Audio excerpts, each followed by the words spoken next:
Hello bachon, let's read this question. The question says that the X energy Vx of the spring is set to be 0 when block and spring system is in the Y position. Here X and Y refer to potential equilibrium, kinetic equilibrium, mechanical equilibrium, vibrational lift. We have to choose the correct option. अभी हम की concept को discuss कर लेते हैं। देखिए यहाँ पर जो सिंपल सा की कंसेप्ट है वो हम क्या यूज करेंगे।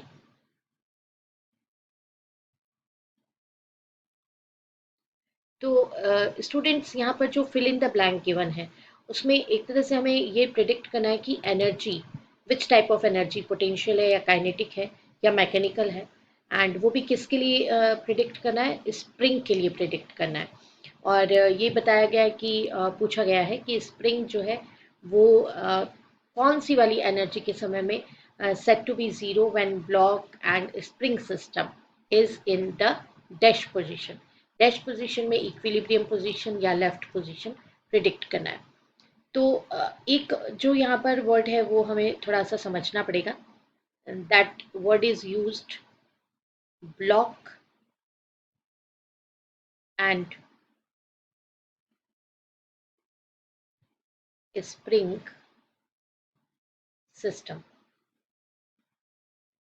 ये हमारा की कंसेप्ट है कि ब्लॉक और स्प्रिंग सिस्टम। देखिए बच्चों, ब्लॉक और स्प्रिंग सिस्टम जो है वो कुछ इस तरह से होता है कि आप स्प्रिंग को यूज करते हुए उसका एक एंड जो है वो तो टाइट अप कर देते हैं वर्टिकल सरफेस के साथ में, और एक एंड पर ब्लॉक इस तरह से टाइट अप कर देते हैं। तो ये जो हमने डायग्राम में शो किया है, this is known as block spring system. तो इस ब्लॉक स्प्रिंग सिस्टम के बारे में बात हो रही है, और इसके अलग अलग जो पोजीशंस हैं उनके बारे में बात हो रही है। तो देखिए, ये जो नॉर्मल पोजीशन है, ये पोजीशन जो है ये तो नॉर्मल पोजीशन है। This one is the normal position. But अगर मैं इस स्प्रिंग को कुछ पोजीशन में चेंज ओवर कर दूं, तो चेंज ओवर करने में मेरे पास दो पोजीशंस आएंगी। एक पोजीशन होगी जबकि ब्लॉक जो है उसको हम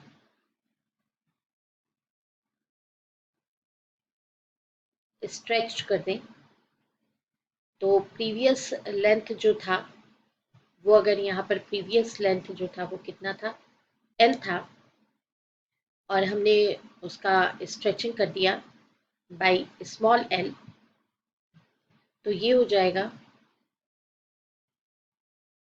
स्ट्रेच्ड पोजीशन। और सेकंड पोजीशन होता है जबकि हम स्प्रिंग को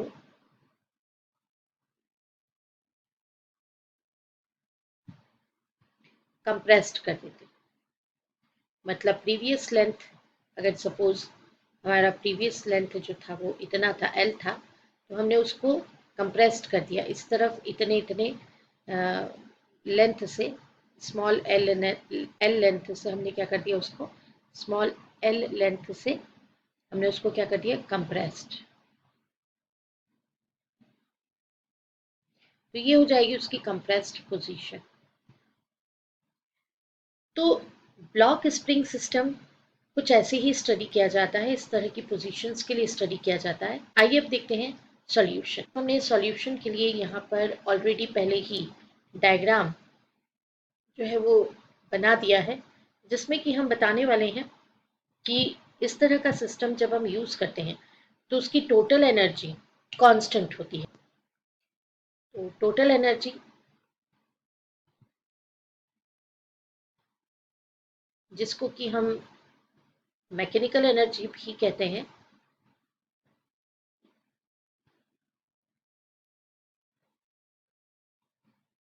ऑफ स्प्रिंग ब्लॉक सिस्टम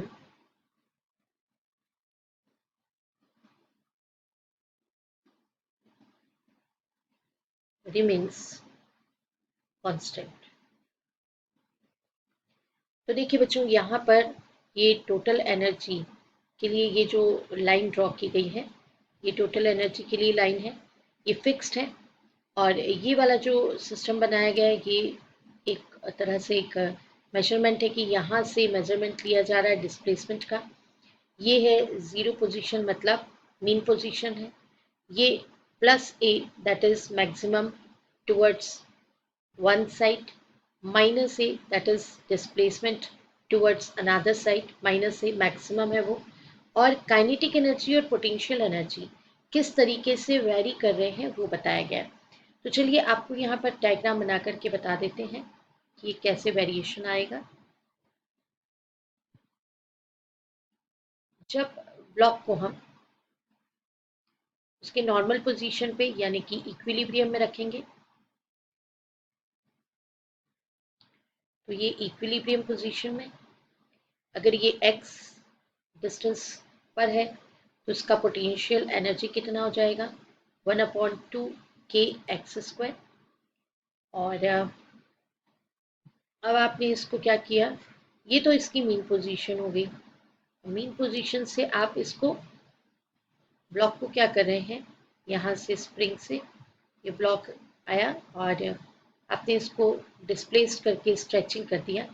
तो L लेंथ से आपने स्ट्रेचिंग किया, तो यही जो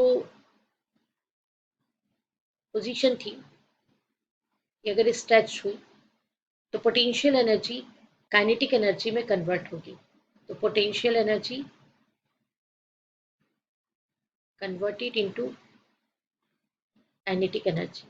इसीलिए देखिएगा कि पोटेंशियल एनर्जी का जो ग्राफ है वो आप अगर देखें तो यहाँ पर मीन पोजीशन पे जबकि x इक्वल्स टू 0 होगा तो पोटेंशियल एनर्जी कितनी हो जाएगी, यहाँ पे पोटेंशियल एनर्जी इक्वल्स टू 0 है।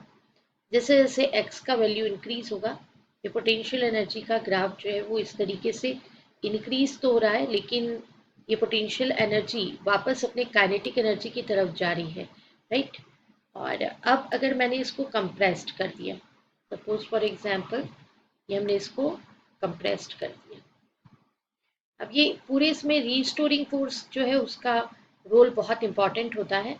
Restoring force that is F is proportional to x and F equals to minus kx, ये रीस्टोरिंग फोर्स होता है जो कि इसको हमेशा क्या करता है, स्प्रिंग को अपनी मीन पोजीशन पर लाने की कोशिश करता है।